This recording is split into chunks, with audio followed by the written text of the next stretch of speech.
Hello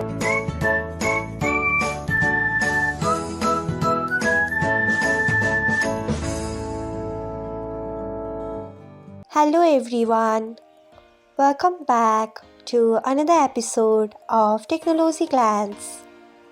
Today, in this video, I'm going to guide you through how you can turn on remixes on Instagram.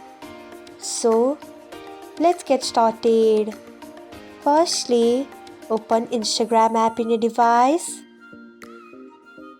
Then tap on profile icon. Next, tap on three lines icon. After that, tap on settings and privacy. Then tap on notifications.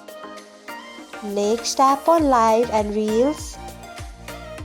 After that, you can see the option of remixes. Then you can also see the option of on below it. Click on by tapping on it. So this is how you can turn on remixes on Instagram. Thanks for watching. If you found this guide helpful, we would love it if you hit the thumbs up button below. We upload great new tech tutorials like this one every day. So do not forget to subscribe to our channel and hit the bell icon so that you will never miss another update.